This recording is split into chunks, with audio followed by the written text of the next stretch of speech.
Hello everyone. तो कैसे हो आप लोग? आशा करता हूँ अच्छे होंगे और आपकी स्टडी अच्छी चल रही होगी। जैसा कि आपको पता है, हम पिछली वीडियो में डिस्कस कर रहे थे किसको, बौद्ध धर्म को। हमने मोस्टली उसकी इंट्रोडक्शन कर ली थी, लेकिन फिर भी आपकी रिवीजन के लिए मैं दोबारा से थोड़ा बताना चाहूँगा। जैसे कि आपको पता है, जब सिद्धार्थ अपने महल से निकला अपने सारथी चन्ना और घोड़ा कंथक को लेके, तो महल से निकलने के बाद उसने 4 दृश्य ऐसे देखे जिन 4 दृश्यों ने उसकी पूरी की पूरी ज़िंदगी बदल के रख दी। और जब वो वापस अपने महल में लौटा तो उसका किसी भी चीज़ करने को या कुछ भी करने को दिल नहीं चाहता था। वो सोचता था कि सारी की सारी चीज़ निश्चय हैं और एक ना एक दिन नष्ट हो जाएंगी। इसी उद्देश्य से उसने 29 वर्ष की आयु में अपना गृह त्याग कर दिया था, यानी घर छोड़ दिया था। वो अपनी पत्नी यशोधरा और पुत्र राहुल को छोड़कर रात को ही निकल गया था और कहाँ पर पहुँचा था? अनोमा नदी पे।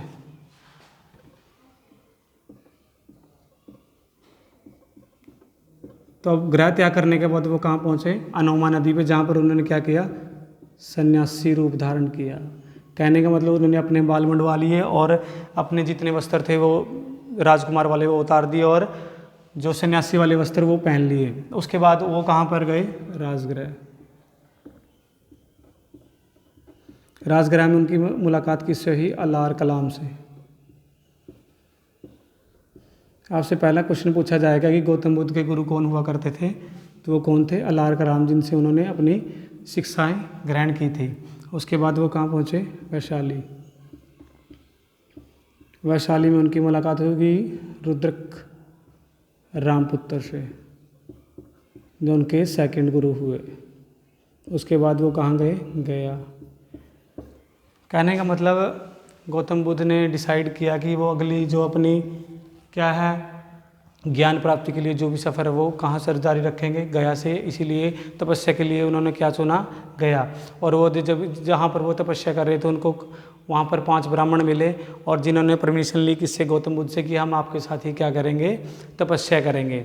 जब वो तपस्या करने के मतलब जब वो तपस्या कर रहे थे, मोस्टली 1 साल हुआ था उनको तपस्या करते हुए, वो ब्राह्मण उनका साथ छोड़ कर चले गए और जाते हुए ये कह गए यहाँ पर किसी भी तरह का कोई भी ज्ञान प्राप्त नहीं होगा। लेकिन डटे खड़े रहे कौन?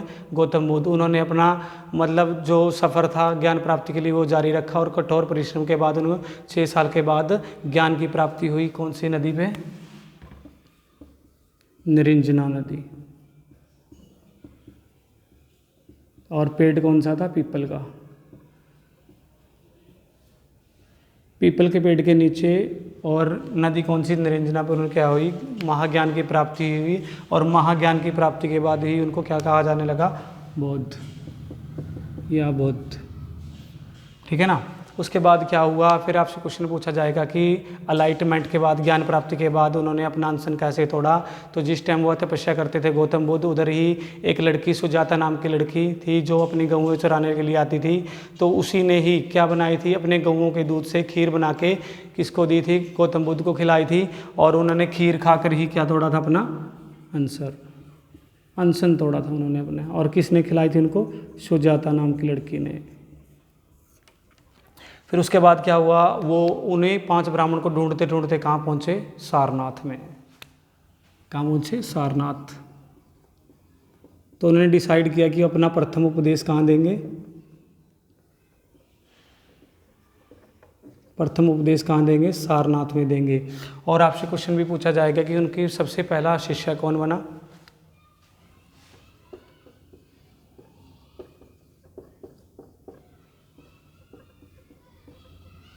तपस्सु। और अगर आपसे पूछे जाएंगे महिला शिष्या कौन थी, तो उनकी कल मैंने बताया था, उनकी मौसी। पता ही होगा नाम तो उसका, या बेटा गले के साथ भूल जाते हो?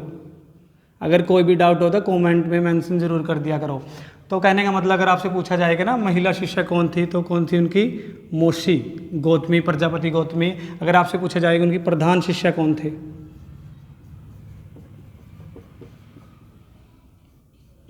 आनंद। तो दोबारा रिपीट करवा देता हूँ। जब वो घर से बाहर निकले तो कहाँ पर पहुँचे? अनोमा नदी पे, जहाँ पर उन्होंने क्या किया? सन्यासी रूप धारण किया। और राजगृह में उनके मुलाकात हुई अलारग्राम से, जो उनके गुरु बने। उसके बाद उनकी मुलाकात हुई वैशाली में रुद्रक रामपुत्र से, जो उनके सेकंड गुरु बने। उसके बाद बोध गया में उनको अलाइंट में मतलब ज्ञान की प्राप्ति हुई। ठीक है ना। और उन्होंने अपना अनशन तोड़ा था क्या खाकर, खीर खाकर, जो किसने खिलाई थी उनको, सुजाता नाम की एक लड़की ने। और नदी कौन सी थी, निरंजना नदी के बाद। उसके बाद वो कहाँ पर गए, कुशीनगर।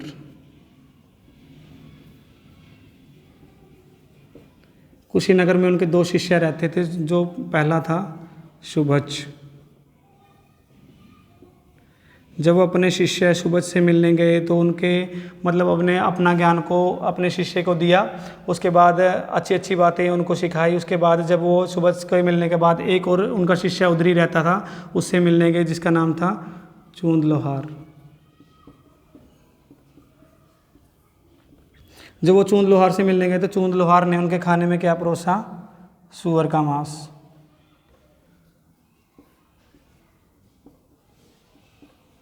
तो जब गौतम बुद्ध को परोसा गया सूअर का मांस, किसके द्वारा, चूंद लोहार के द्वारा, जब उन्होंने सूअर का मांस खाया तो उसको डाइजेस्ट नहीं कर पाए, जिसकी वजह से क्या हो गया, उनको अतिसार रोग हो गया, क्योंकि वो हजम नहीं हुआ उनको। और कौन सा रोग गया, अतिसार रोग। उनको कौन सा रोग हुआ, अतिसार रोग। 3 क्वेश्चन बनेंगे इससे, और आपसे पूछा जाएगा कि अतिसार रोग से प्राचीन भारत में मरने वाला पहला व्यक्ति कौन था, तो वो कौन थे, गौतम बुद्ध। और मध्यकालीन भारत में अतिसार रोग से मरने वाला कौन था, जलालुद्दीन मोहम्मद अकबर। और आपसे एक और क्वेश्चन पूछा जाएगा कि मॉडर्न इंडिया, आधुनिक भारत में मरने वाला पहला व्यक्ति कौन था, पंडित जवाहरलाल नेहरू, जो ये तीनों थे, किस रोग से मरे थे, अतिसार रोग, जिसको इंग्लिश में डिसेंट्री रोग कहा जाता है। उसके बाद जब उनको अतिसार रोग हुआ तो लास्ट मोमेंट में 483 BC कुशीनगर में क्या होगी, उनकी मृत्यु।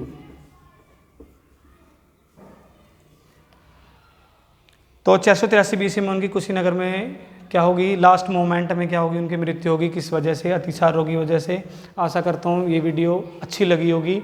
और बेटा देखो, मैं आपसे कहना चाहता हूँ, देखो आप जब तक आपका कॉन्सेप्ट क्लियर नहीं होगा, आपको बातें कुछ भी ये समझ में नहीं आएगा। मेरा उद्देश्य यह है कि आपका कॉन्सेप्ट क्लियर हो। देखो आप अभी तक तो रट्टा लगाते हुए आ रहे हो, मेरा उद्देश्य है कि जब तक आपका कॉन्सेप्ट क्लियर नहीं होगा तब तक आप कुछ सीख नहीं पाओगे। इसीलिए अगर आपको किसी भी तरह की छोटे से लेकर बड़ी तक कोई भी डाउट लगे तो कमेंट में मेंशन करो। और अगर आपको कोई हिस्ट्री का कोई भी टॉपिक, ऐसा हिस्ट्री, ज्योग्राफी, पॉलिटी और हिस्ट्री या कोई भी टॉपिक पे वीडियो चाहिए हो तो कमेंट बॉक्स में ज़रूर लिखो। और अगर आपको ये वीडियो पसंद आई हो तो लाइक करें, कमेंट करें, सब्सक्राइब करना बिल्कुल भी ना। मिलते हैं कल नेक्स्ट वीडियो के साथ। तब तक के लिए थैंक यू।